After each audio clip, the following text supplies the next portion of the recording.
Ya. Yang diinget tuh kalau lu merekam sejarah hidup lu dengan nggak baik, yang diinget itunya. Kalau lu merekam sejarah hidup lu dengan yang baik, yang diinget itu. Dan kita bisa lihat tadi apa lu tinggal nge-google. Gue pernah. Orang yang punya legasi buruk banyak. Maaf ya, nauzubillah jalik, jangan sampai gitu. Gitu. Lu kalau mau jadi seniman, lu nggak boleh mapan. Kalau lu mapan, lu nggak bisa bikin lagu apa Iya, lu nggak kritis lagi. Terus gue bilang, malah lu. Karena belajar dari pengalaman gitu. Kalau Kang Sandi kan pengalaman banyak nih. Kalau Kang Sandi asam, garam, kunyit, laos, ketumbar, sama syal dimakan.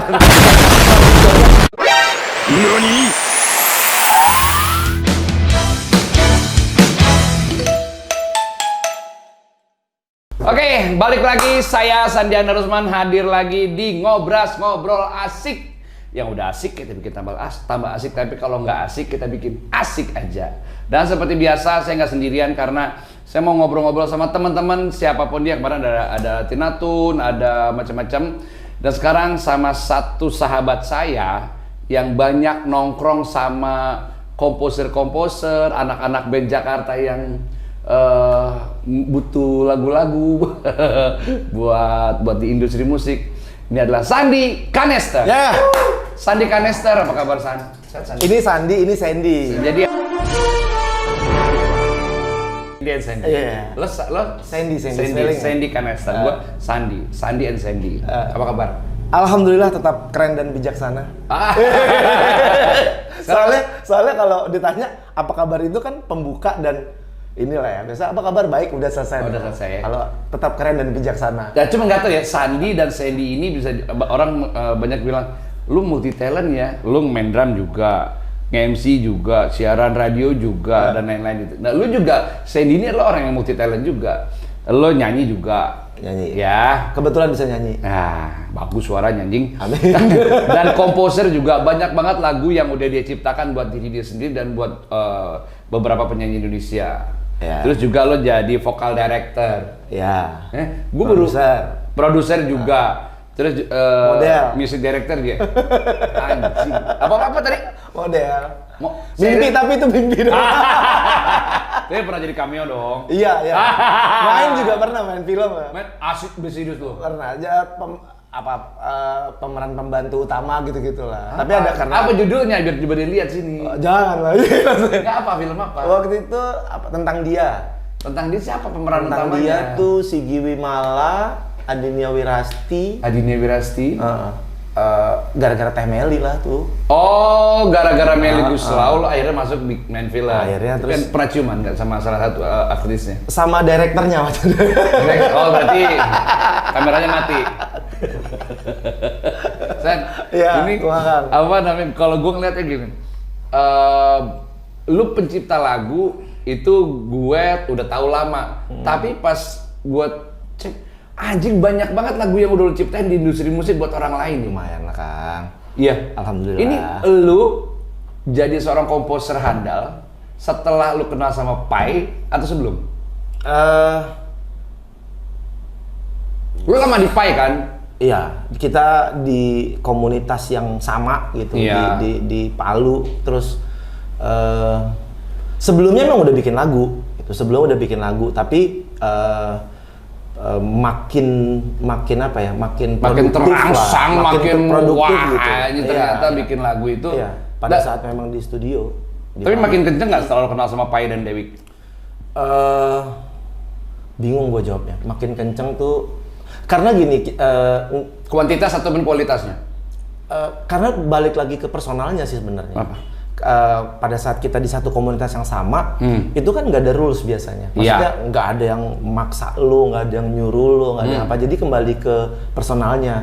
Nah cuma apa ya, energi teman-teman itu tuh men-trigger gue sebenarnya. Nah itu artinya sebenarnya gini. Sama kayak di rumah XPG ini kan sebenarnya banyak orang dengan kemampuan berbeda. Yes, banyak siram-siraman bensin lah gitu. Yes, ya. Itu yang harus diambil karena gini, kalau terus akhirnya terjebak di nongkrongnya aja gitu.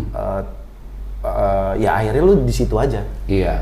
Nah kan waktu sebelum lu masuk ke komunitas Palu, tepatnya Pai, lu ada komunitas lain yang banyak ngeband dulu. Ngeband juga. 1 minggu lu bikinnya sebelum itu? Sesudah di situ memang pas project solo kan dulu gue ngeband. Dulu ngeband dan emang ngeband dari dulu, nggak ada cita-cita jadi solois itu kecelakaan. Nggak masuk industri tapi. Nah, di era 90-an lah ya Kang. Gitu. Maksudnya di era itu kan susah banget kan untuk tembus ke industri. Gua enggak. Boleh sombong nggak lu? Saya. Bapak kan senayer, bukan senior.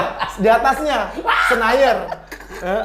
Susah banget mau tembus ya. kan. Iya benar-benar. Ya, istilahnya dulu orang-orang idealis buat di-approve karyanya untuk dirilis di industri itu susah. Dulu tuh produser label-label itu powernya terlalu gede kadang-kadang untuk menyetir karya kita jadi seselera mereka gitu kadang-kadang. Iya, benar nggak? Iya. Kadang tahun 93 itu bisa 90-an lah bisa dibilang. Aku baru lahir tuh. Lu lahir 91. Ada.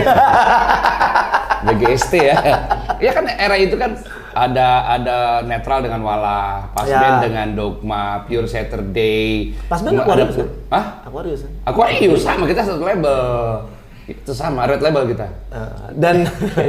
Dan ya solo tuh sebenarnya jadi ya kecelakaan sih sebenarnya karena intinya gue sering lah di podcast pasti gue cerita bahwa gue udah mengubur mimpi waktu itu. Nggak mau ngeband lagi? Nggak gini, mengubur mimpi untuk punya album karena terlalu susah. Untuk itu. Maksudnya harus ada channel lah, bla bla bla segala macam gitu. Dan mau indie nggak punya duit, dan indie juga bukan waktu itu cuma masih ya awal-awal, kalau awal 2000 kan sama si Upstairs. Ya, di Upstairs gitu. Ya. Terus itu susah lah. Efek Rumah Kaca juga masuk. PRK. Terus sampai akhirnya gue mengubur mimpi. Gue berpikir bahwa kayaknya bukan jatah gue. Udah lah, gue bikin lagu aja deh buat orang. Sampai akhirnya gini, gue cuma minta sama Tuhan, ya Allah, kasih jalan. Saya pengen hidup di musik. Saya pengen nanti matinya dikenal sebagai seniman musik. Oke. Jadi semuanya gue lakuin tuh Kang. Ya. Gue lakuin dan sampai akhirnya jadi lalu Sabtu Minggu itu? Ya, terus karena banyak di belakang layar justru. Jadi nge-band. Jadi band terakhir gue itu sign sama Universal. Sign sama nama band apa? Belum rilis. Nggak, nama bandnya? Namanya Jiwa. Jiwa sign sama Universal. Tahun 2001. Sudah tanda tangan. Udah bikin cover album. Waktu itu Pak Yusak masih. Yes. Dia bilang bulan depan rilis. Oke. Berapa minggu kemudian Pak nelfon gue. Sen, siapa bang? Gue bilang gitu. Bad news nih, kan apa nih? Gue bilang gitu kan, gue udah feeling kan. Siapa meninggal? Terus dia bilang divisi lokalnya Universal bangkrut gitu. Ya udah akhirnya. Dan album lo nyangkut di situ. Ya udah ya. Nyangkut lah ya, karena waktu itu sempat dibawa Pak Yusak. Dipindahin ke label lain. Ya. Tapi satu lain hal ya bla bla. Sampai akhirnya udah band bandnya juga nggak jalan akhirnya. Terus ya udah gue banyak di belakang layar. Lu nyanyi kan di Jiwa? Nyanyi. Lagu di album itu kan sebenarnya hak ciptanya tetap di lu kan. Ada yang lo pakai nggak buat penyanyi lain? Serius nggak lo pakai? Nggak mungkin lo bilang bahwa lagu karena memang kebutuhannya emang untuk ngeband banget lah. Ya tapi nggak mungkin bisa buat vokalis cowok atau apa. Sayang loh karena maksa nih bos. Yes, ya karena buat gue ya, karena era sekarang itu era di mana orang merubah aransemen lagu-lagu lama. Ya kan, ada yang tadi cepat dilambatin ya. Cobalah mengerti dari Peter Pan itu lebih banyak dikenal orang setelah dirubah temponya dipakai sama Momo. Orang begini lagunya melebar kan akhirnya. Bener nggak? Lo nggak kepikiran itu? Atau aku bisa bikin yang lain? Enggak sih, karena memang dedicated to ini sih band itu aja. Dan ya udahlah ya udahlah gitu. Kalau mau dirilis ya bersama sama teman-teman band gitu. Masih ada tim Anak Jiwa? Masih ada di grup. Masih. Grup WhatsApp-nya belum lo bubarin? Enggak, Pak. Akhirnya kita bikin grup kan setelah sekian lama terus semua pada kerja gitu. Dan ya udah seru lah, kita tetap jadi keluarga gitu. Terus ya udah dari situ banyak di belakang layar, banyak akhirnya waktu itu kan rekamannya yang nawarin tuh Indra waktu itu. Udah lo rekaman di studio Palu aja gitu, baru bikin nih gitu. Intinya gitulah pokoknya. Terus sampai akhirnya Pai ngajakin, lu nongkrong sini lah, kita bikin komunitas lah, kita bikin komunitas ini. Ya udah, karena gua rasa vibe-nya oke, terus kita semua clean ya. Ya. Kita semua clean akhirnya gitu, dan seneng gitu. Tiap hari belajar apapun gitu, saling menyerap dan lain sebagainya. Gitu. Jadi bukan hanya kita nyerap Pai gitu, tapi ternyata Pai juga bilang bahwa kita kehadiran lu juga bawa kita akhirnya saling aura positif buat itu, dia juga. Akhirnya banyak gue coba jagain. Waktu itu gue gitu, kalau sebagai vocal director tuh dulu tahun 2000 ya, awal gue ini. Jadi teman-teman gue yang mau ngeband nih, lu mau rekaman? Ya gue mau tracking, bilang kayak gitu. Gue mau tracking nih. Ya udah sini gue jagain vokal, gue bilang gitu. Soalnya kalau zaman dulu kan kalau di kaset gitu ya, ada penata vokal. Gitu kan. Irfan dulu sih.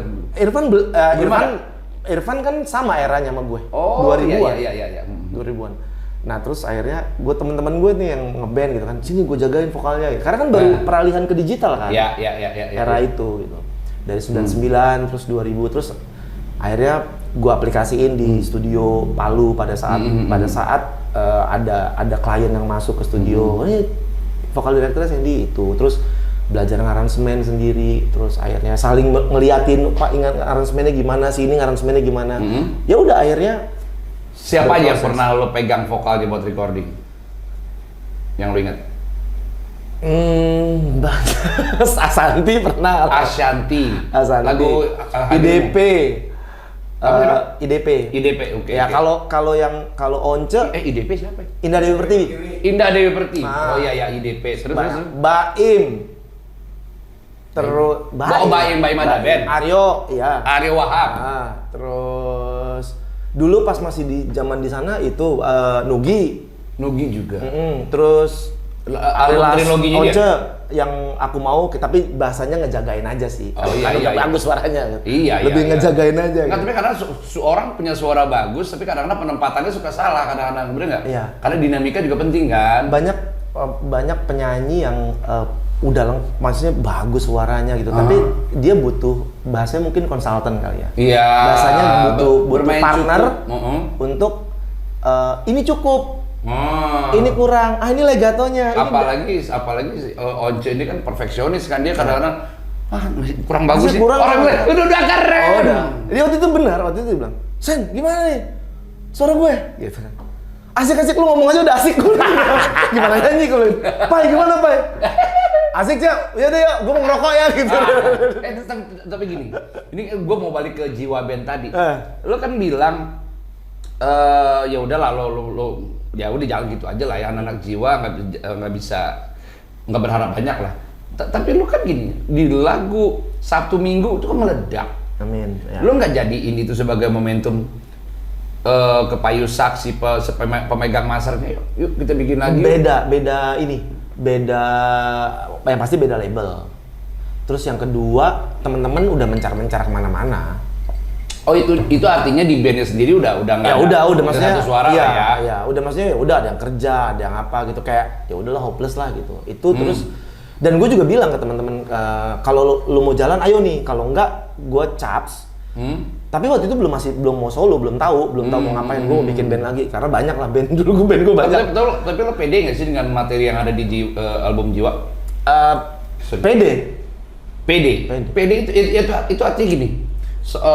Banyak fansnya Sandi Kaneser yang pengen juga kali punya sebuah karya dari Sandi Kaneser bersama band yang berbentuk fisik gitu ya. Lu bisa aja lu bikin sendiri, lu rilis sendiri kan. Karena sekarang tuh ada fenomena baru bahwa kalau lu beda, kalau lu nggak stereotype gitu, nggak mainstream, lu keren.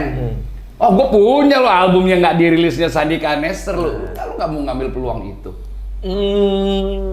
Atau baru kepikiran sekarang? Enggak sih, karena sempat dibahas. Gue kan gini, bermusik atau apapun, lu butuh konsisten. Iya. Nah, sementara kalau cuma pengen ngambil hype-nya aja, sini lu, ngapain jadi bawa lagi? Di sini. Tan banget. Orang lapar dibawa lagi. Ini apa nih? Oh. Gado-gado sama Gado-gado ya. Kemarin cuma di sini yang kita Di boleh sini. makan gado-gado. Oke, Iya. terima kasih. Hajar. Bukan. Ini tambahin lagi dong buat Terima kasih Sandi ya. dong. Iya. Lanjut lagi. Ya, maksudnya kalau dirilis terus sementara kan teman-teman yang lain di band tuh udah ngantor, udah nggak bisa, udah nggak kayak dulu, udah punya keluarga, bla bla bla. Jadi kan nggak serta merta juga langsung kayak gitu. Oh, gue doang gitu ya. Iya, jadi ya udahlah gitu. Kan nggak perlu juga bikin video klip atau nggak perlu. Nah, kalaupun bikin video klip juga oke aja, cuma ya udahlah gitu.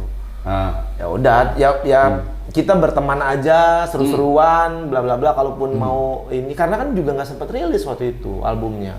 Oke, lagu yang paling menghasilkan duit paling gede buat lo gimana? Album, semua album. Enggak, lagu. Kan lagu. Kalau lagu kan sekarang royalti kan per Lagu terakhir nih yang paling ngasilin duit buat lo. buat Agnes waktu itu, judulnya 'Cause I Love You, karena waktu itu tiba-tiba lagu itu nggak jadi jagoan di albumnya Agnes. Padahal radio di Bandung, radio di Jogja dan segala macam itu MD-nya sampai nelfon waktu itu minta, gua suka banget lagu ini, kenapa nggak jadi jagoan gitu kan? Percaya nggak itu? Akhirnya gue bilang sama almarhum nih, Pak, banyak nge-report gini-gini, cuma memang waktu itu sudah jagoan ketiga di album itu dan nggak harus bikin album baru Agnes. Ya udah, jadi akhirnya nggak jadi jagoan. Tapi lagu itu akhirnya tahun 2020 deh, apa 21 gitu. Terus tiba-tiba dipakai untuk soundtrack sinetron. Stripping. Lagu itu. Lagu itu. Nah, 200 episode lah. Ada. Nah, apaan ini? Oh, Apaan ini? Kok ini. banyak nih, alhamdulillah nih gitu. Langsung gue sebar-sebarin. Kan udah kaya kan. Langsung gue sebar-sebarin. Aku suka komposer sombong, aku suka. Langsung gue kasih lah ke orang teman-teman yang membutuhkan, saudara-saudara. Oh, duitnya, royaltinya lo kasih. Gue mah tetap kayak gini lah sebenarnya. Dan apa adanya. Enggak, tapi gini, kan gue bisa bilang bahwa kenapa gue tanya tadi lagu lo yang paling menghasilkan duit yang mana? Karena banyak orang yang pesimis. Gue punya lagu, gue ngetop, album gue oke, tapi hidup gue masih biasa-biasa aja. Nah, sebenarnya apa yang lo lakuin terhadap karya-karya Yang lo gue tadi? lakuin adalah ini keren. Yang gue lakuin adalah, kita kan seniman. Gue selalu bilang sama teman gue, mau yang baru mulai ataupun yang beberapa teman yang kayak hopeless lah di musik gitu. Udah, kita bersyukur sama Tuhan. Gue dilahirkan di tanggal itu, di hari itu, di tahun itu, berjuta orang kan dilahirkan di hari yang sama. Tapi kan bisa bikin lagu yang Tapi kita dikasih bakat sama Tuhan. Yes. Kita dikasih cap lebih sama Tuhan, yaitu bakat. Nah, bagaimana cara bersyukurnya, bagaimana cara memeliharanya? Ya lu tetap bikin lagu karena lu bisa siar dari situ. Yes.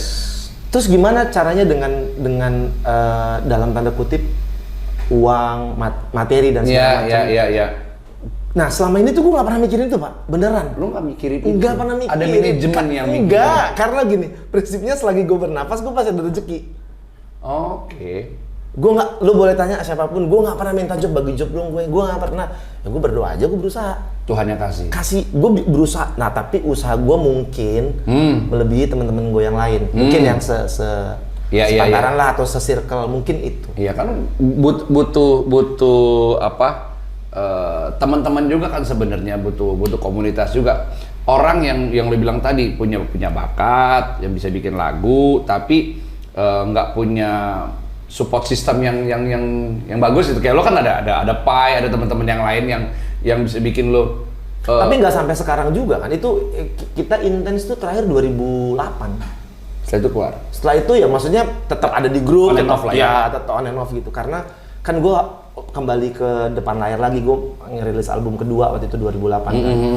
Ya, tapi prinsipnya kalau balik lagi ke yang tadi, beneran gue nggak pernah, udahlah bodo amat, terserah Tuhan lah, terserah Allah. Pokoknya perintahnya ikhtiar. Udah, gue itu doang. Karena nanti lo stres sendiri sebagai musisi kalau misalnya mindsetnya adalah uang. Benar. Itu juga ya, itu yang pegangan gue banget ya. Nah, strateginya akhirnya kan gini. Usahanya, belajarnya gila-gilaan gitu. Belajar kan macam-macam kan. Misalnya gue belajar dari Kang Sandi. Bagaimana Kang Sandi sebagai anak band juga, sebagai host juga, sebagai apa bisa survive tapi tidak menghilangkan jati dirinya sebagai seniman. Itu kan nggak mudah loh. gue kan belajar dari situ. Nah itu yang penting menurut gue. Akhirnya mah rezeki mah datang sendiri. Iya. Sama attitude is everything. Nah, karena gue selalu juga pegangan gue adalah lo kalau masuk dalam dunia musik, industri musik, kalau yang lo cari adalah duit, lo akan stres sendiri. Kalau lo cari popularitas, lo akan stres sendiri. Mendingan dagang ini jelas kan? Ya ini. Lo berkarya aja. Kalau misalnya Tuhan kasih kekayaan, popularitas itu adalah bonus. Pada saat lo dapat lo happy, nggak dapat lo nggak stres gitu. Iya. Setuju. Kenapa gue juga bisa bilang gitu? Karena waktu itu gue udah pernah ada di fase itu di umur 21. Gue mengubur mimpi itu kan umur 21 waktu itu. Anjir, gue dari SD, dari festival bareng Rio Febrian, Widi, Bitri, terus Judika. Tapi mereka semua udah melesat dengan ininya, terus gue masih jalannya beda-beda lah ya, setiap orang. Gue masih di sini nggak jelas nih, kayak nggak punya harapan, belum mabok mulu dulu gitu kan. Maksudnya sampai akhirnya gue mengikhlaskan apa yang Tuhan kasih. Maksudnya ya udah gue harus ikhlas dulu dengan jalan ini. Tapi gue request, ya Allah, tapi saya tetap pengen jadi seniman apapun takdirnya. Nggak, tapi secara industri, secara pendapatan dari royalti sendiri, lu ngerasa sekarang udah sehat belum buat lu? Tergantung. Kalau bandingannya sama era-era 60 70 ini jauh lebih baik. Tapi harapan gue untuk sekarang adalah gimana supaya nggak jalan di tempat.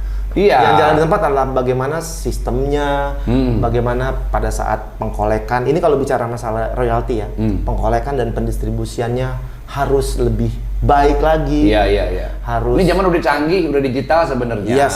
Dan berkali-kali gue bilang ada misalnya apalah swalayan apa segala macam. Let's say misalnya minimarket lah gitu. Mereka udah pakai sistem, masa kita nggak pakai sistem? Iya. Dan bisa kok. Dan itu semua mudah sebenarnya. Apalagi kalau ngeliat di luar kan. Luar udah nggak ngomongin ini lagi bos. Gitu. Iya. Masa kita masih gitu ya? Kita masih. Seperti ada pihak-pihak yang mempersulit karena dengan mempersulit itu dia bisa mendapatkan lebih. Bisa nggak kayak gitu loh? Ya biasanya begitu di kota-kota besar ya. Harus dibikin abu-abu pak. Makanya gue nggak mau, jelas, hitam, putih. Benar. Ya kan? Nah, tapi lo sendiri mau masuk ke sistem nggak? Ajar. Oke, saya boleh minum, gue mau nanya dulu itu. Tapi lo sendiri, lo tau lah, lo sebagai seorang pelaku, kemudian lo juga orang yang tahu manajemennya, tahu industrinya, lo sendiri masuk ke sistem nggak? Karena gini, lo teriak-teriak di luar, masuk kok. Lo nggak bisa mengubah, lo masuk ke sistem. Gue ke lembaga? Iya, Papri. Gue anggota. Lo di dalam, lo anggota Papri? Ya. Terus di WAMI ya. Waktu sebelum 2019 sampai 2020 sempat awal pandemi lah ya. Ya, sebelum pandemi. Waktu itu diminta untuk jadi BOD-nya WAMI sebagai representatif dari pencipta lagu kayak gitu. Karena menurut gue ya memang kalau misalnya kita tidak suka, let's say misalnya kita nggak suka sama segala sesuatu, kalau kita nggak masuk ke sistemnya kita sama aja dengan kopi. Kalau teriak-teriak kan? Lo antipati itu nggak bisa, lo nggak menyelesaikan juga kan. Masalah. Nah, tapi lo sendiri miris dong dengar kabar terakhir sahabat kita, senior kita, Mas Daniel sebagai pencipta lagunya Bento yang sempat di grup WhatsApp teman-teman kita lah. Kok buat biaya pemakamannya aja kok kayak susah banget. Dari mulai sakit ya? Iya gitu. Dan sementara lagu dia Bento dinyanyiin sama semua orang. Lu, gue, pejabat, beberapa ya semua event lah, semua untuk event closing itu. Kok dia apakah karena dia tidak anggota lembaga yang lu masukin tadi? Karena banyak lo yang komposer yang hebat-hebat pun mereka tidak makmur juga, nggak sejahtera juga. Lu miris nggak ngeliat itu? Nggak miris lagi lah, maksudnya. Terus yang bikin mirisnya lagi kan secara personal gue nggak bisa bantuin maksimal kan, itu yang gitu. Tapi kalau ada di dalam, kayak misalnya lu bisa ngomong orang di dalam WAMI, di dalam lembaga-lembaga itu, itu gila lo kita kerja begini ini, tapi itu Mas Daniel tuh kan bukan cuma Mas, itu cuma contoh doang. Satu, masih banyak yang lain. Nah makanya gue bilang tadi jangan jalan di tempat. Poinnya kan itu, jangan jalan di tempat. Gimana caranya?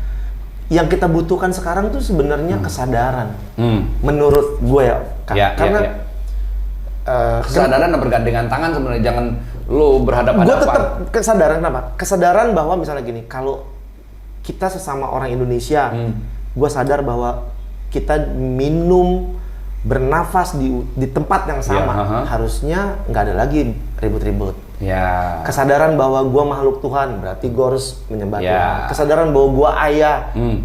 Kesadaran itulah, kesadaran bahwa kita pernah kaya di dimensi kita, punya banyak duit di dimensi kita masing-masing, pernah terkenal.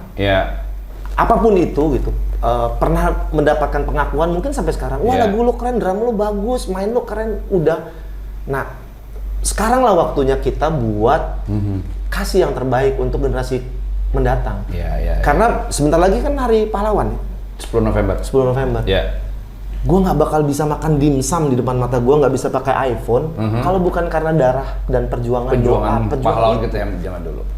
So orang-orang itu kan punya kesadaran pahlawan itu bahwa kalau nggak merdeka, gue nggak bisa begini nih, gue harus lawan hidup atau mati. Nah, dan kita harus punya legacy. Siapapun kita. Nah, terus bagaimana ngisinya? Menurut gue sekarang, ya kita nih, gue termasuk ini abang-abangan gue ya gitu. Kan ini generasinya Kang Sandy nih. Kang Sandy yang Pai, Mas Yofi, Mas Dani dan lain sebagainya gitu. Di era Kang Sandy ini kan, setelah Kang Sandy baru generasi gue nih. Gue Eros. Eros. Ya itulah. Meli. Enggak dong. Meli ngikut ke angkatan gue ya? Iya. Harus. Iya benar. Harusnya. Karena startingnya kan udah. Itu dia, kesadaran itu dia. Bahwa kita makhluk sosial. Makhluk sosial, kita sadar bahwa kita punya keturunan, kita harus punya legacy yang positif, apapun profesi kita. Yang diinget itunya kok. Yang diinget tuh, kalau lu merekam sejarah hidup lu dengan nggak baik, yang diinget itunya. Kalau lu merekam sejarah hidup lo dengan yang baik, yang diinget itu. Dan kita bisa lihat tadi, lu tinggal nge-google. Gue pernah. Orang yang punya legasi buruk banyak. Maaf ya, nauzubillah jalik, jangan sampai gitu. Gitu ya. Dan ini banyak yang nanya 7276 kali itu nomor siapa sih? Gak ada nomor fiktif. Serius. Jadi gini ceritanya. Jadi ini dia videonya. Telepon aku 7276 kali. Oke. 7276 kali. Kan era itu kan banyak orang yang pengen nomor cantik kan. Ya kan. Wow, mahal. Iya, mahal ya. Iya, kena itu siapa? Enggak, gue gini, biasa lah kan kalau pencipta lagu kan emang harus kreatif, harus muter kan, harus terus gitu. Apa yang ditulis harus catchy. Kayak gini lah, zaman dulu lah kalau gue di tongkrongan, Sen lu abang-abangan tongkrongan lah misalnya. Lu kalau mau jadi seniman, lu nggak boleh mapan. Kalau lu mapan, lu nggak bisa bikin lagu apa Iya, lu nggak kritis lagi. Terus gue bilang, malah lu nggak mungkin lah. Gue pengen mapan lagi. Ya harus mapan dong. Kalau lagi bikin lagu tiba-tiba perut bunyi nih, kerep. duit 2.000, gimana bos? Lu nggak bisa. Tapi akhirnya gue dapat jawaban. Yang nggak boleh mapan tuh ininya sama ininya. Itu jawaban gue sendiri. Jadi di sini lo harus tetap berpikir apapun, peka terhadap apapun. Di sini lo harus merasakan apapun. Saudara-saudara kita kayak di Palestina sekarang lagi. Itu yang lewat doa, lewat apapun ya. Itu men-trigger kita untuk membuat sesuatu karya. Dan itu salah satu juga karena kita musisi, orang yang bersentuhan dengan seni, itulah orang yang otak kanannya itu lebih berkembang, otak kanan lebih berkembang, empatinya lebih bagus, akhirnya nggak bisa melihat kesusahan orang, kesedihan orang gitu, itu aduh. Nah kalau itunya yang mapan, itu bahaya. Kalau buat seniman, kalau mapan secara ini wajib dong. Nah 727 itu, karena gue ngerasa bahwa nggak mudah untuk pencipta lagu bikin memasukkan angka ke dalam sebuah lagu. Tapi di dangdut udah ada, tahu nggak? RT5 RW3 satu, ada 2. Siapa lagi? 135 juta. Itu pas gue denger lagu itu jago banget nih Bang Haji ya. Bang Haji lu jago banget nih bisa itu. Lagu anak-anak udah ada.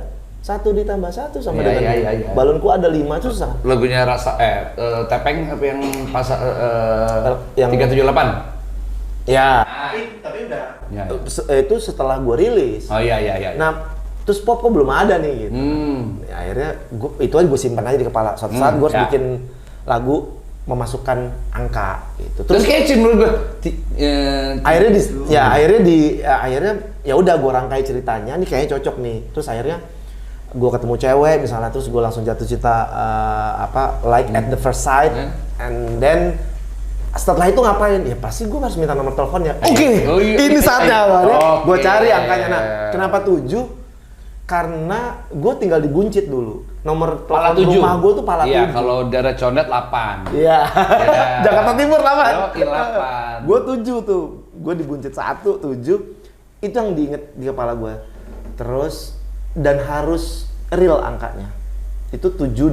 7-nya 6 kali. Ya. 72, 8 digit. Kan valid. Lu yakin valid. Itu fiktif ya? Udah gue telepon. Waktu itu gue telepon. Nggak ada yang punya? Nggak ada. Dan di sini kalau gua ngelihat banyak banget anjing lagu-lagu lu anjing. Kalau lu bilang tadi buat Agnes Monica yang paling banyak ngasilin duit buat lu. Yang terakhir ya? Ya dari awal. Yang sebelumnya Heal the World mungkin, terus Imagine. Oh bukan, itu anjing gitu. Itu Michael. Ada kalau Siap Sakit Hatinya siapa? Gue. Be My Lady. Itu Be My Lady itu bandnya? Enggak, itu salah satu judul lagu dan judul album di album pertama. Itu album pertama. Judulnya Be My Lady, album pertama. Oh. Lagunya Be My Lady judulnya. Oke. Siap Sakit Hati itu, Aku Cuma Ingin Kamu. Itu album terakhir. Tapi Hello. Hello tuh album terakhir. Oke. Kalau yang buat orang lain siapa lagi? Yang Colorbox-nya adalah album kedua. Kalau buat orang lain ada Cinta Putih untuk Krispati. Cinta Putih Krispati tuh lo. Ya, ini nih. Hianati sebisa dirimu mengkhianati, karena aku pastikan kalau kau mohon ampun. Itu sama Pai sama Ayat waktu itu. Gue pikir tuh badai lo anjing lagi itu. Kan lah, soal liriknya buat gue itu ya Krispati banget. Itu memang Krispati yang bikin lirik atau lebih? Enggak, semua full kita, enggak ada. Lu yang bikin? Enggak ada Krispatinya lah gitu. Itu lah. Itu yang buat orang, terus Liri. Itu jadi buat kalian, buat teman-teman ya itu lagunya Sandy ternyata. Terus Liri. Liri itu adalah Ari Lasso. Refnya gimana tadi? Aku menangis mengenangmu, segala tentangmu. Oh, ku memanggilmu dalam hati. Ya itu dah. Terus Ari Lasso, Krispati. Aku mau. Aku mau. Ada versi Sundanya kan itu. Dampingi dirimu Cece. Aku mau mendampingi dirimu Cece. Elfonda Mekel dong. Once More. Itu lu juga. Ya, gua sama Pai sama Dewi gitu. Terus tapi basicnya lu. Ya. Basicnya lu. Ya. Terus apa lagi? Terus Agnes 2 lagu, ada Berlebihan, terus sama 'Cause I Love You. BCL ada, terus Baim ada. BCL yang mana? Gue lupa judulnya. Sani lagi, bukan? Bukan. Sani Dewi. Gue lupa judulnya. Lupa gue. Ada. Terus kan sorry gini loh. Ada di Wikipedia sih. Nggak, gue nggak mau. Gue justru pengennya dari lu. Wikipedia udah lah. Terus apa? Penyanyi Tasya ada. Tasya udah dewasa tapi. Judulnya Beranjak Dewasa. Judulnya. Oh. Terus apa lagi ya? Indah Dewi Pertiwi. Terus Baim udah tadi. Terus. IDP yang dance ya? Enggak. Di IDP yang slow, yang judulnya Terlalu Sakit. Terus? Siapa lagi ya? Gue lupa kalau di ini. Terus. Siapa lagi? Ada Lasso ada 2 tuh. Aku Harus Pergi sama Liri. Kan maksudnya gini, gue adalah orang yang amazed banget ya, yang sama Dewiq. Dewiq itu kita nggak gini. Kalau Melly Goeslaw dia nyiptain lagu, orang tuh ini Melly banget nih. Yofi banget lah. Dewiq enggak loh. Ternyata pada saat dia bikin album, ini dia, dan buat gue itu yang hebat seorang komposer, dia bisa bikin banyak karakter. Gue bilangnya bunglon. Kita harus jadi bunglon. Dan lu buat gue Anjing, lu bisa bikin lagu Chris Patih tadi sangat Chris Patih banget buat gue. Iya, gitu loh. Itu kenapa? Kan gue bilangnya gini, Sandy Taylor, tukang jahit. jadi emang dia belajar di Atam sama Isardas sedang jadi. Emang fitting kan, kita fit. Ya, cocoknya dia kayak gini, bajunya kayak gini, ya sama. Karakter vokalnya gini, bandnya kayak gini. Ya udah gue bikin. Yang Lo pelajarin dulu nggak lirik dari gini, tergantung. Kalau misalnya gini, ada yang gue pengen banget lagu gue dinyanyiin Agnes. Ya udah, gue bikin enggak ya, gue Agnes gini nyanyinya. Oke, ya udah. Kebetulan kan bisa nyanyi lah gitu gue. Jadi ya udah gue bikin, ini cocok nih bajunya buat Agnes gitu. Atau tiba-tiba ada yang misalnya waktu itu label minta, Sen ada lagu nggak? Mana coba dengerin suaranya, ada nggak sampelnya, ada misalnya gitu, atau dia udah pernah ngerilis, ya udah gue dengerin, oh gini, ya udah gue bikin nih cocok nih kayaknya gitu. Harganya pasti harganya beda-beda ya kalau lu jual lagu? Enggak, sama harganya? Sama. Yang terkenal sama yang gak terkenal lu samain? Buat Agnes sama. Oh iya? Sama. Wah, cuma kan pinggirannya. Nggak kan gue include kan sama musik juga, karena pernah ada kejadian lah, tapi nggak bisa gue ceritain di sini. Dulu tuh cuma gue jual lagu doang. Yang pertama karena memang kemampuan ngaransemennya belum bagus, atau gue nggak pede waktu itu kan. Oke. Tapi biasanya gue bikin demo itu komplit nih Kang. Udah setengah jadi lah ya? Bukan setengah jadi lagi, hitungannya jadi gitu. Kalau misalnya kayak Mas Baby lah, Baby Romeo kan kalau bikin dia nggak ada intro, nggak ada apa, pokoknya langsung nyanyi, piano, ref, udah beres. Nah gue kadang suka niat kan. Intronya, ya drum MIDI gue ada selengkap kadang. Kalau kebutuhannya itu ya, misalnya butuh full band ya udah gue kadang pakai MIDI gitu. Karena bukan. Nah, akhirnya pas gue kasih lagunya, tiba-tiba si arranger yang ngaransemen itu, gue kan harapannya kan aransemennya akan berubah, diambil copycat. Yang secara etikanya kan nggak boleh. Setidaknya itu aransemen lu. Ya, harusnya gitu. Walaupun itu demo gitu. Nah, akhirnya semenjak kejadian itu gue memutuskan untuk nggak bisa nih. Gue kalau bikin lagu sepaket. Itu yang pertama alasan. Lagunya, aransemennya. Ya gue yang produce juga gitu. Nah, alasan yang kedua, ada beberapa yang gue tuh harapannya nggak kayak gini musiknya, tapi dibikinnya kayak gini gitu. Enggak. Karena kan itu personal ya. Kan gue bikin itu udah kebayang. Jadi bukan sekedar bikin doang, udah kebayang lah gitu. Nah, karena dua alasan itu makanya akhirnya gue sepaket kalau ini. Pokoknya siapapun yang mau beli lagunya Sandy Canister harus beli sepaket. Ya. Tapi sekarang saya udah menutup itu untuk sementara. Karena lu mau buat diri lu sendiri. Iya, egois lo. Pasti dong. Kan nama tengah gue Sandy Egois Canister. Ya, tapi gini, lu bilang kan tadi. Gue baru lihat juga bahwa lagu Aku Mau Mendampingi itu lagu lu nggak ngelarang Once buat dia bayar nggak buat lu setiap kali konser? Ngelarang lah, orang kan ya gue bingung ya. Dani aja ngelarang. Kok lu enggak? Itu kan Dani, gue Sandy. Oh iya, Dani masih beda kan belakangnya ini juga beda dong. Kan gue udah keren ya, Sandy keren Canister. Tadi Sandy Egois. Ego Canister. Enggak lagi nih. Menurut gua lagu itu tadi kenapa lu nggak melarang Once membawakan lagu itu? Mungkin lu bisa jawab. Dia udah bayar royalti buat performing rights-nya. Terus juga lo lagu yang Chris Patih tadi, Badai kan sekarang udah mulai melarang kan, bawain lagu-lagu dia di Chris Patih kan. Lo kenapa nggak melarang juga Chris Patih? Nah lo. Udahlah, kita tuh temen semua. Gua nggak ngomong udah musuh enggak. Dan gini, lagu itu punya rezekinya masing-masing. Yes, iya. Lagu itu punya jodohnya masing-masing. Itu nggak dibantah, itu nggak bisa dibantah. Tapi sistem kan juga harus kita jalanin. Betul. Aturan harus kita jalanin. Selama ini gue merasa bahwa it's a fair enough buat gue. Ya. Kalau ngomongin jumlah itu subjektif. Ya, subjektif. So, kalau misalnya ada teman-teman yang melihat bahwa ini nggak fair buat gue, go ahead. Ya. Tapi selama itu fair buat gua, ya udah, itu kan. Tapi kita kan nggak bicara personal. Nah makanya gue bilang tadi, apapun bentuknya di industri ini nggak boleh jalan di tempat. Iya.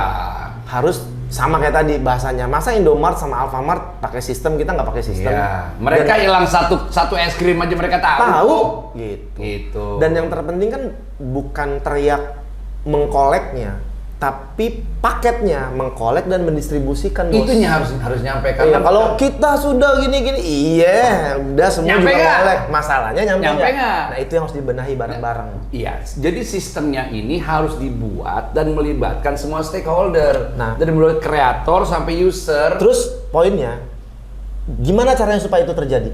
Kan itu pertanyaan kan? Ah. Kesadaran kan?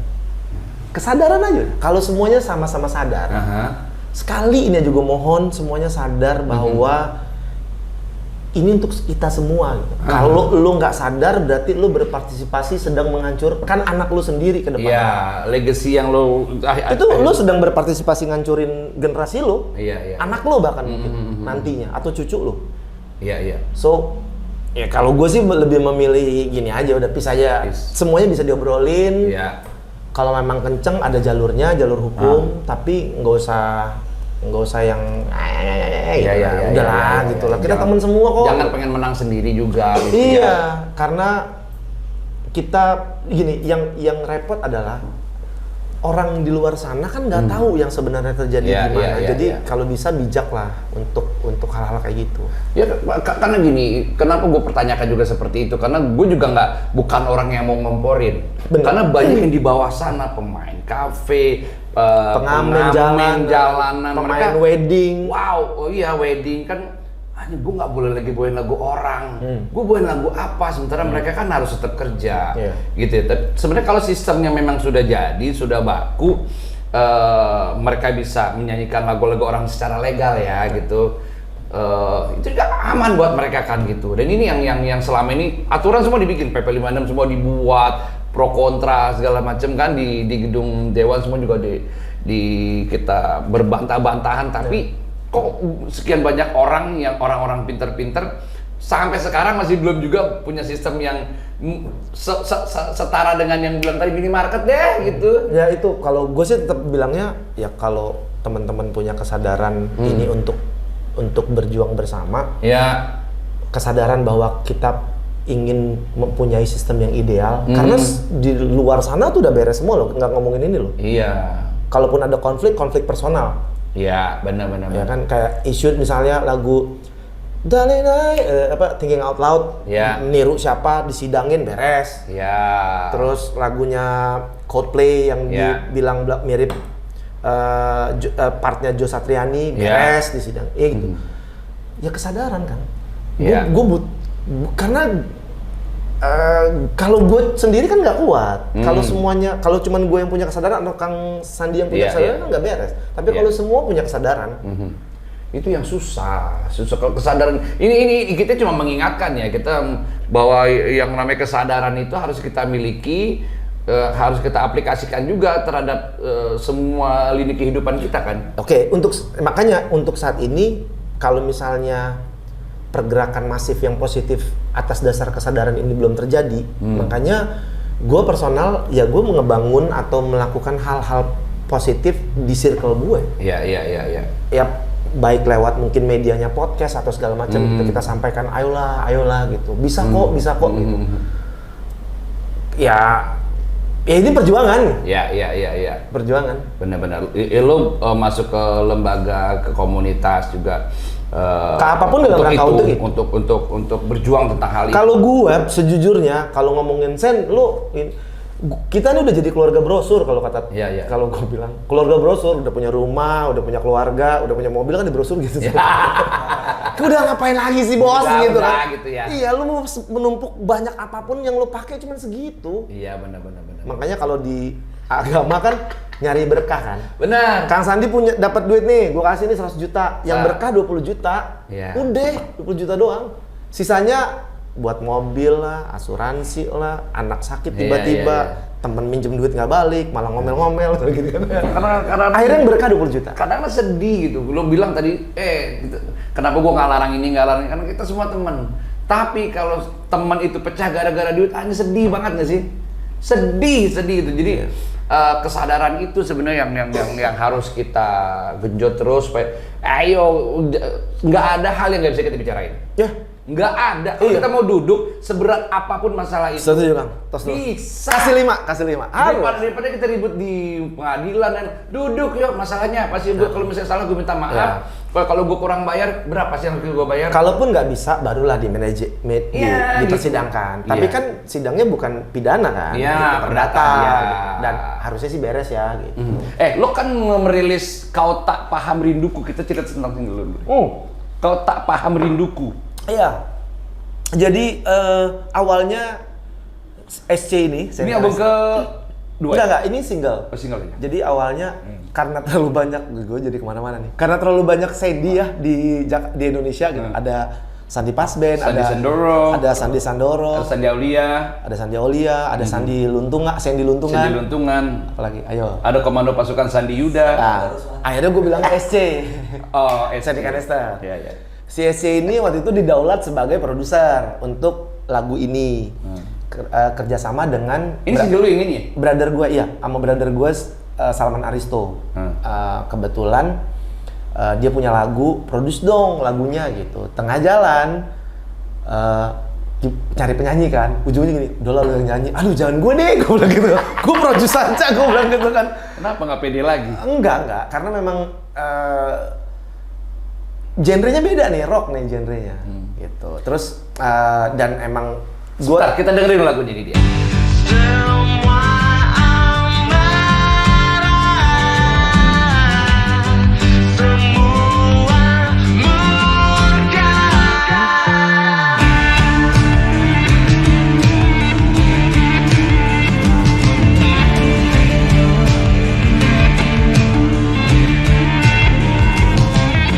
Oke, ini rock. Itu. Terus akhirnya ya udahlah, oke lah, sepaket lah, gue yang produce, terus gue nyanyiin gitu kan. Terus gue sama teman gue Anggi bikin, dan ini ternyata nanti akan jadi soundtrack salah satu series. Oh, Indonesia tapi? Indonesia, ceritanya tentang kehidupan pebiliar, anak yang suka main biliar lah gitu. Dan akan tayang di salah satu OTT. Ya, oke. Gitu. Rilis nanti 20 Desember. Berarti ini pertama kalinya bukan lu nyanyiin lagu, bukan lagu lu ya? Ya. Ini itu akhirnya challenge-nya, kenapa gua akhirnya boleh juga sih. Gue sikat nih karena gue nyanyiin satu step lagi nih. Lu Sandi Kanester, seorang komposer besar, gue udah bilang lu besar. Lu menyanyikan lagu yang bukan ciptaan lu. Iya. Iya gitu. Seru. Iya kan? Seru. Gitu. Tapi gini. Kang Sandi ada lagu, ayo sedih. Tapi lu kalau ngomongin soal vokal dancer ya, gue misalnya kalau ada orang mau take drum, gue bisa ngedirect lu mainnya gini. Tapi kesulitannya berbeda pada saat gue sendiri mau ngisi buat album gue sendiri. Anjing beda. Nah, lu kerasain hal yang sama nggak sih? Enggak ya? Enggak. Lu sudah tahu polanya. Ya, gue akhirnya cuman gini. Gimana cara kan gini? Kalau kayak kita di industri lah ya. Maksudnya kan kalau ngomongin bicara skill lah, kan udah ngomongin udah standar lah, standar industri lah ada bahasa. Nah, yang concern gue adalah kalau buat gue sendiri, gimana caranya gue bisa mengekspresikan lagu ini dengan baik, merasakan lagu ini ya. Udah itu doang. Karena kalau makteh teknik ya. Makteh teknik ya. Teknik kalau pikirin rasanya nggak ada. Tapi lu suka pakai autotune nggak sih? Semua pakai. Mau siapa? Maroon 5 pakai. Iya. Bahkan menurut gua kalau ada orang vokalis yang di label dia di albumnya tidak menggunakan autotune, menurut gua lu nggak terima perkembangan zaman aja. Iya sama aja gitu. Sekarang lu pakai tuner nggak? Masa lu mau bela-belain pakai kuping mulu? Iya. Ya kan ada teknologi mudahin aja. Kita permudah. Iya. Yang penting gimana nanti pertanggungjawaban lu pada saat live. Itu. Oke. Nah ini Extravaganjar, XVG. Ini kan kita mau bikin XVG talent. Jadi karena ini kan banyak anak-anak muda nih, anak-anak muda. Sementara XVG ini gudangnya musisi, penyanyi dan lain-lain ya. Di sini kita mau bikin XVG talent. Nah, lo sendiri sering lah jadi juri-juri band, juri-juri, ya kan? Besok nih juri. Lo sendiri ngerasa bahwa kompetisi kayak gini jadi hal yang cukup besar nggak sih impact-nya buat perkembangan musik Indonesia? Iya dong. Yang nggak boleh dilupain adalah di tiap generasi kita harus menciptakan wadah Ya. buat mereka berekspresi, buat distraction mereka terhadap hal-hal yang nggak penting. Dan membiarkan mereka berkembang dengan warnanya sendiri-sendiri Iya, kan. iya. Tidak boleh Dan juga. kebetulan juga waktu itu gue menyampaikan ini kan, karena waktu itu lagi digodok lah. Pas kebetulan momennya ada ngobrol sama Ketum, terus ada sama Raiden juga. Ketum kita itu Adi Adrian ya. Ya, terus gue bilang waktu itu kalau ini juga menjadi keinginan gue juga, tapi pengennya harus ada part, jangan hanya festival atau lomba cover doang, tapi harus ada yang bikin lagunya. Kenapa harus ada bikin lagu? Karena memang harus di-trigger teman-teman generasi muda untuk bikin karya. Yes. Makanya akhirnya 2 nih gitu kan, ada yang cover sama Ciptaan lagu. Ya. Dan kita juga harus agak hati-hati nih, karena kita juga harus menunjukkan juga sama para peserta bahwa kita adalah orang-orang yang taat aturan, bahwa ini ada hulu sampai hilirnya ada nih. Lo nyiptain lagu, karya cipta lo harus jelas gitu ya, dan nanti buat monetizing dan lain-lainnya, agregatornya siapa, misalnya nanti akan dirilis pun kan harus jelas nih. Betul. Itu jangan sampai oke, lu jadi juara, ini lagunya, terus lagunya gimana nih? Punya siapa nih? Labelnya siapa nih? Misalnya kayak gitu. Dan itu juga dipikirin nggak sama Udah. Maksudnya maksudnya gue secara personal menyampaikan Sudah bahwa menyampaikan, ya.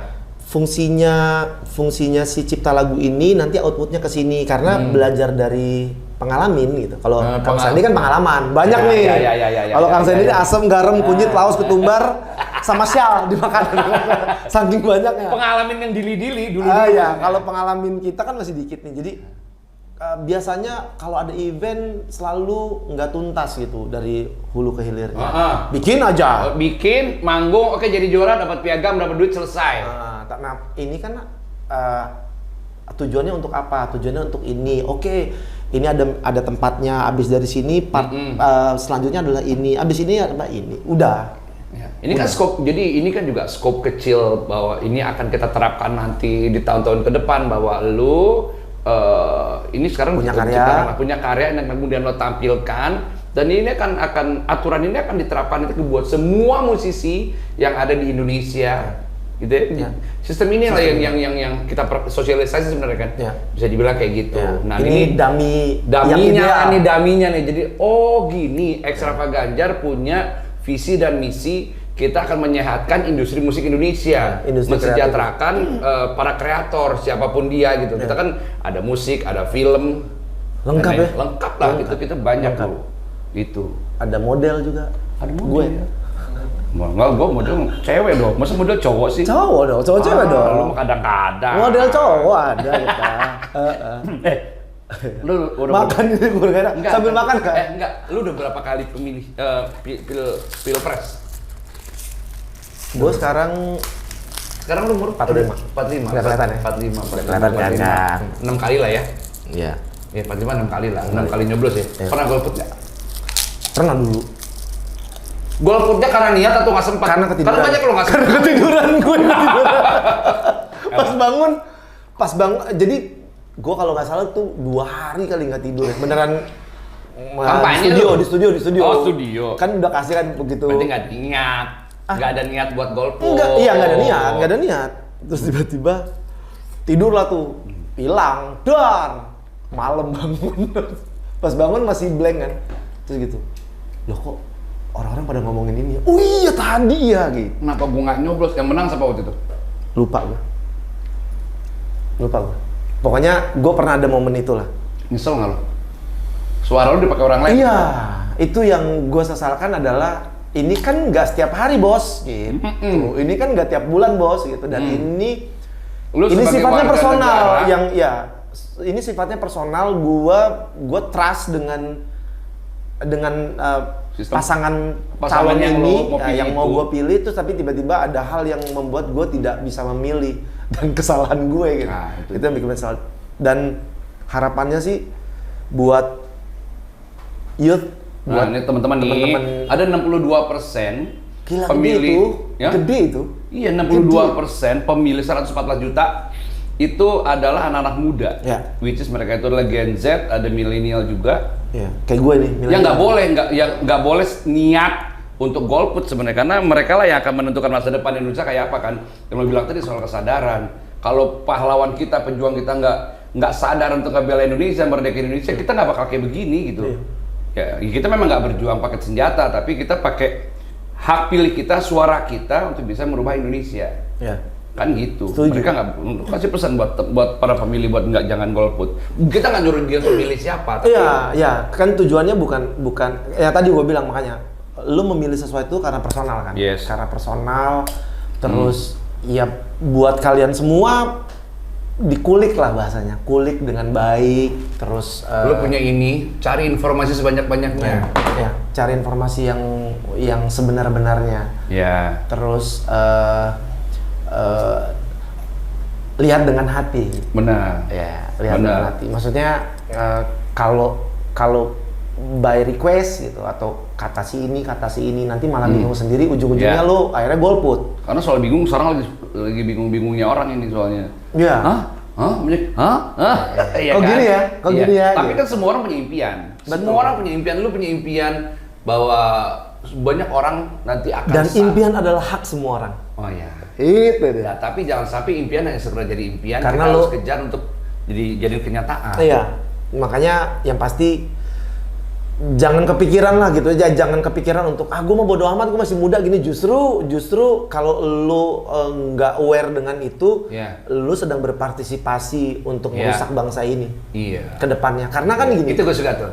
Lu sedang berpartisipasi untuk merusak bangsa ini. Kalau lu di masa muda aja lu udah antipati, lu nggak mau berkontribusi terhadap negara. Ya lu lagi berpartisipasi, ya lu akan kecemplung sendiri atas apa yang lu lakuin sekarang. Iya. Karena kan bicaranya ada past tense, present dan Iya. itu yang nextnya ini ya kadang Gua harus kadang-kadang, pikirin. musisi nggak usah masuk politik lah. Secara pribadi harus, secara profesi ya lu harus Iya, kritis lu lah. berpikirnya harus Karena royalti yang lo dapetin yang nggak beres-beres itu adalah keputusan politik, ya kan? Wah kok bensin mahal, itu keputusan politik.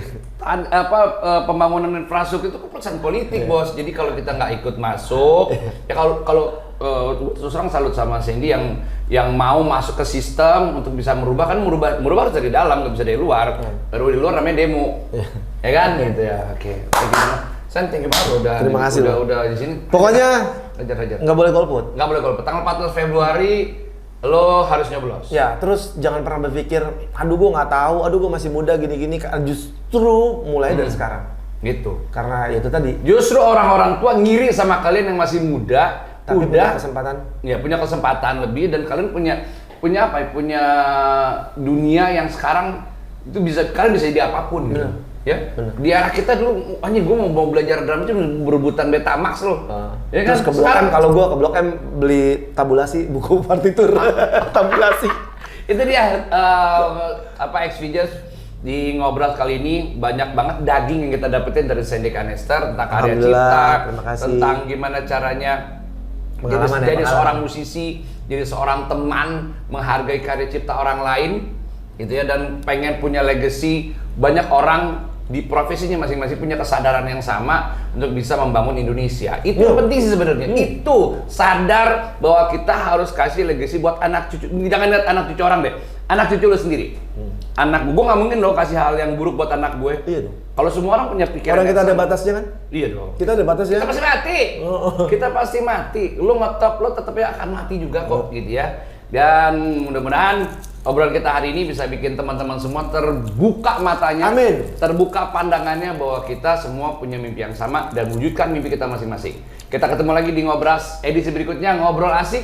Yang asik kita bikin tambah asik, yang nggak asik kita asikin dong. Thank you. Bye.